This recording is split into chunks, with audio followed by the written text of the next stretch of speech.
mažens žinojau, kad aš noriu vairuoti, žinojau, kad man patinka automobiliai ir bet koks darbas, kuris yra susijęs su vairavimu, man atrodė svajonių darbas.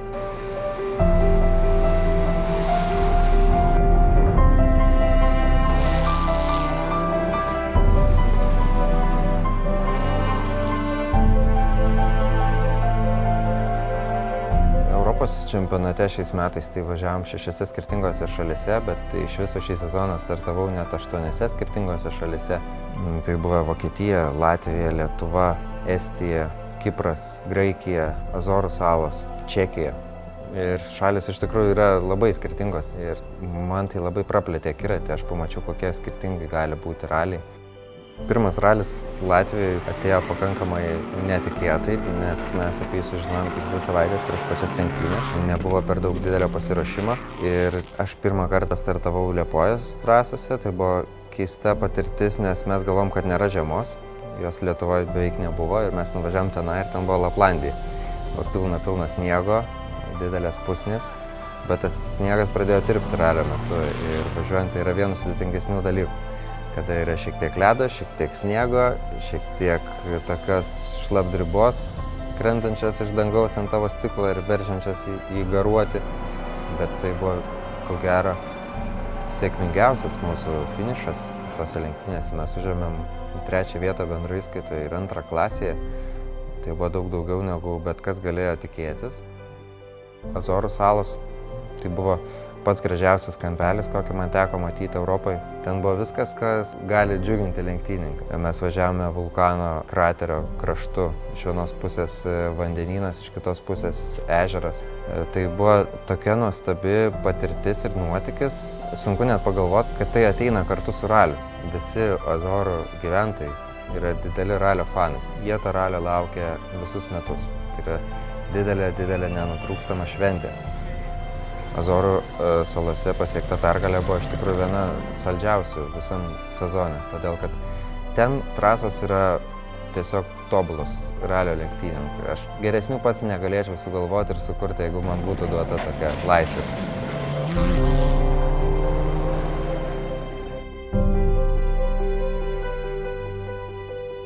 Aukštam lygiai tarp greitų pilotų skirtumai yra itin maži ir visi tie pilotai moka puikiai elgtis su automobiliu. Jie gali suvaldyti jį beveik bet kokioje situacijoje, bet vis tiek vienas yra greitesnis už kitą. Ir klausimas kuo? Būtent savo protu, tuo savo asmenybę, savo nusiteikimu ir tas sportinis pyktis ir motyvacija kartais yra tas dalykas, kurio pritrūksta tam, kuris nenugalėjo.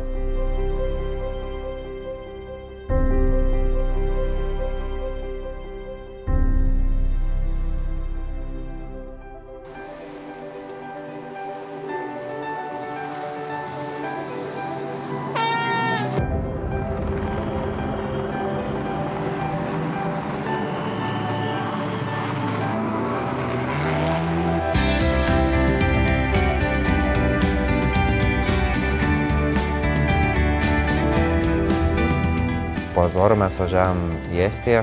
Estijos trasose startavau tikrai jau, ko gero, daugiau negu 10 ralių skirtingų nuo pat vaikystės, jaunystės. Ten yra labai greitos trasos, kas buvo visai kita specifika negu Azorų kalnai. Tai yra vienos ir svarbiausios varžybos jų čempionate, kada visi nori parodyti save. Ir Estijos ralį mes pasiekėm tikrai gerą rezultatą, mes atvažiavom 4, kas yra ne taip paprasta, turint omeny, kad estai yra vieni greičiausių lenktynininkų ir jie savo čempionate yra labai greiti ir ambicingi. O kai yra aukšta konkurencija, kur ir buvo Europos čempionate, tu turi spausti visą laiką prie limito, tu turi balansuoti ant tos ribos, kada tu galbūt jau neišliksi ant kelio. Taip, šiek tiek žingsnelį atgal nuo to žengi ir būni ten. Aš esu dėkingas konkurentam, kurie buvo visą šį sezoną. Kartais tų lenktynininkų nebuvo tiek daug pas mus klasėje, bet top 3 mašinos visą laiką varžėsi ir pagrindiniai čempionato konkurentai važiavo bene į visus etapus, todėl aš esu tuo labai patenkintas.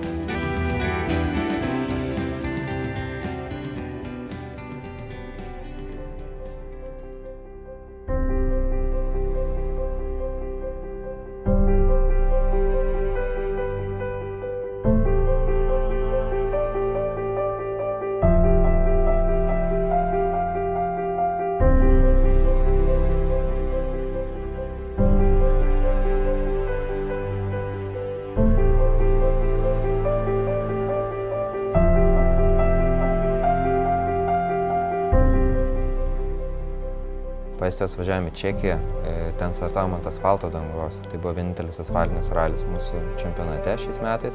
Todėl Čekijos ralį man iš tikrųjų labai patiko ir Čekijos kalnai ir kalvos su siaurais, senais asfaltiniais keliukais yra dar viena nereali patirtis. Etape nepasiekėm tokių rezultatų, kokius planavom. Net 2 kartus prakirtom padangą ir teko padangą keisti trasoje, praradom labai brangaus laiko. Tai buvo siurprizas, netikėtas dalykas. Dar kartą ralis parodė, kaip tu mažai ką gali suplanuoti retkarčiais.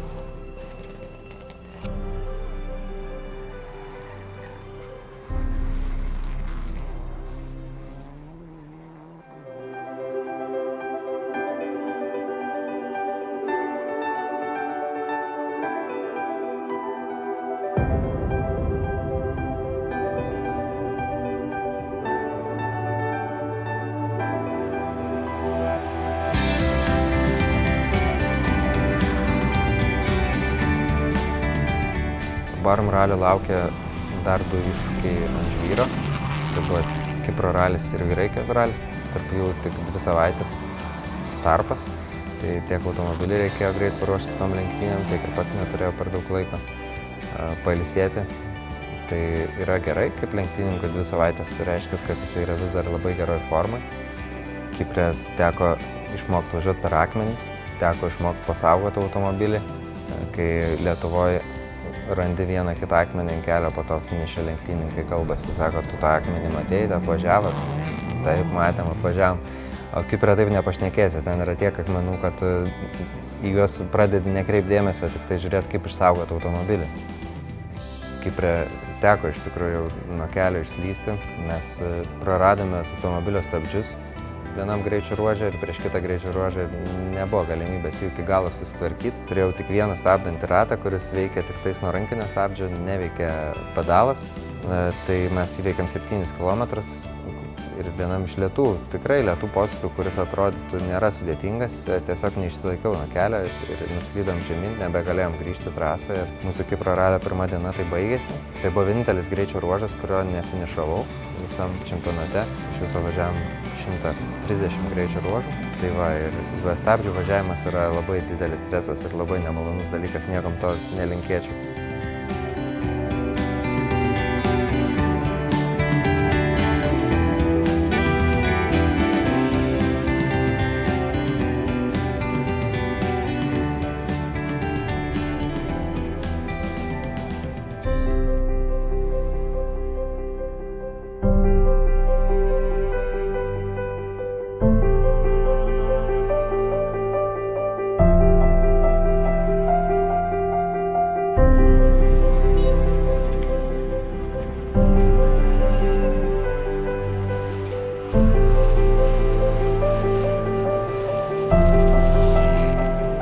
Graikija tai yra klasikinis Akropolio ralis, kuris šį kartą nebuvo toks klasikinis, todėl kad lyjo ir kalnuose vietomis yra molis. Yra taip slidu, kad tu nesupranti, kas vyksta su tavo mašina. Ir jeigu yra status kalnas, tai tu žemyn čiuoži nuo kalno. Ir net pirmam greičio ruože mes turėjom avariją, kada čiuožiant nuo kalno. Jau buvo viena mašina tenai sustojus kelkraštyje, nes irgi nespėjo jinai sustabdyti iki posūkio ir aš nuo kalno ilgai čiuožiau, kol galų gale nusprendžiau ją nesitrenkti ir trenkiausi šalia esančią uolą. Tada važiavau atbulas, prisisegus su šalmu važiuoti atbulam, tai yra labai sunku, nes tu praktiškai nieko nematai ir tu bijai ten nukrist nuo to kelio, kuris vingiuojasi kalnuose. Tai bendrai mes praradom gal minutę laiko, tai tą minutę teko bandyti atkovoti visas kitas sekančias dienas. Tiek naktiniuose greičio ruožuose, tiek dieniniuose. Tai parodėm, kad galim greit važiuoti naktį, kas buvo irgi įdomi patirtis. Graikijoje mes užėmėm antrą vietą savo klasėje, tai esame tuo labai patenkinti. Ir tuo raliu baigiam savo Europos čempionatą.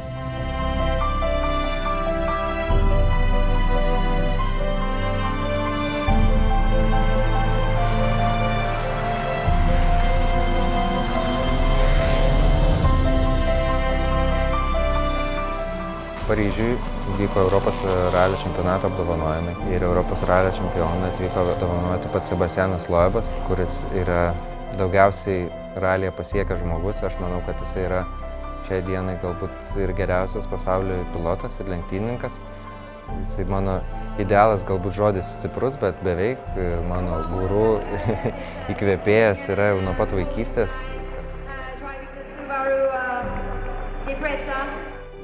Ralis yra toksai dalykas, kad tai nėra grožio konkursas. Ir net yra automobilių sporto šakų, kada ten yra komisija, yra balai. Ralyje yra laikas ir laikas tik gali tave teisti. Tai yra vienintelis objektyvus kriterijus, kuris išskirsto lenktynininkus tarp tų, kurie laimi, kurie ne. Ir yra nesvarbu, ar tu gražiai atrodai, ar tu esi iš turtingos šalies, ar tave mėgsta žiūrovai. Jeigu tu atvažiuosi pirmas ir būsi greičiausias, tai tu būsi greičiausias.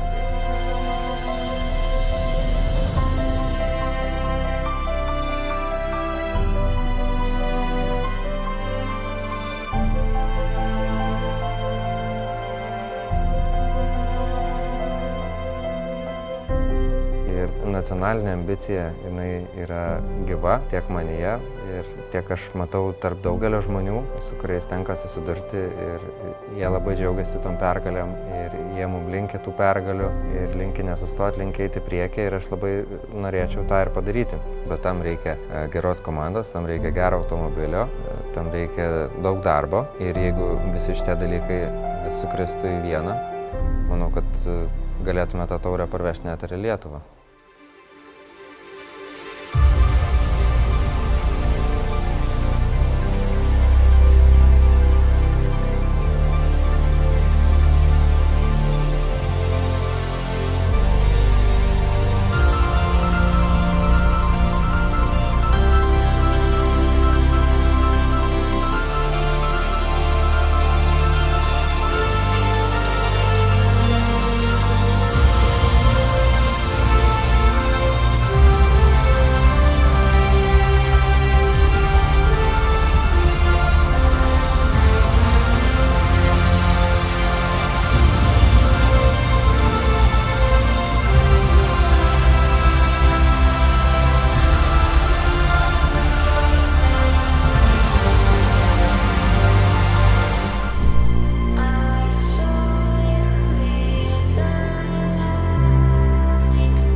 Inside our minds, carry us to cradle close, bury us beneath the hands of a monster.